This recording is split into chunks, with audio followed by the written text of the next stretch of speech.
বাবু, এই গরমে নাজেহাল হচ্ছ, তারপরেও তোমার দোকানেই থাকতে হবে? তাও ভাগ্য ভালো আজকে উপরের ফ্যানটা ঠিক করানো হয়েছে, তাই একটু হাওয়া পাওয়া যাচ্ছে, কিন্তু সে সারাদিন পরে হাওয়া নামছে গরম গরম, আগুন লেগেছে সেরকম একটা ব্যাপার হয়ে গেছে। তোজবাবু, ঘরে যাও। হ্যাঁ ওমা, মা গো, ওমা, এ দেখো, আজকে কিন্তু সকাল দিয়ে একটা মোটে ভিডিও হয়েছে।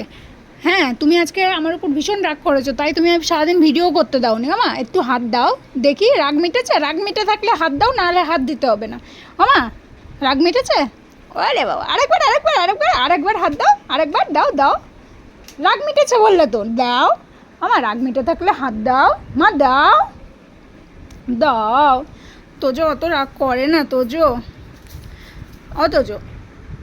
দাও, একটু হাত দাও। রাগ এখনো রাগ মেটেনি? তোজো, এই তোজো, এনে দেখেছেন অবস্থা? এত রাগ করার কি আছে? রাত্রিরে নাই 3টে নাগাদ আমি একটু ঘুমিয়েই পড়েছিলাম। ও আমার ঘরে গেছে চুই করতে করতে, আমি ওকে ঘরে খাটে তুলে নেইনি। ওর নিচে শুয়ে আছে, আমি ওরা এক ঝলক দেখলাম যে ও শুয়ে ওই মেঝেটা খুঁড়ছে। দেখে আমি ভাবছি আমার আর দিচ্ছে না, আমি ঘুমের ঘরে তখন, আর ও সারা রাত চুই করে ঘুরে বেড়াচ্ছে এ ঘর আর ওই ঘর।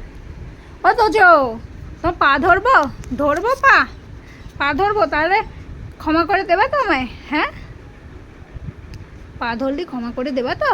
দেখি চোখে কি? ও হ্যাঁ, দেখো তোমার পা ধরলাম, দেখো এই যে।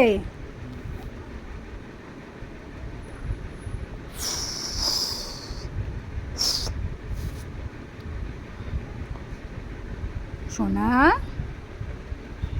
পাও সরিয়ে নিচ্ছে, কি দুষ্টু। ঠিক আছে, আজকের থেকে আমি তোমার জন্য নাইট ডিউটি দেবো, ঠিক আছে?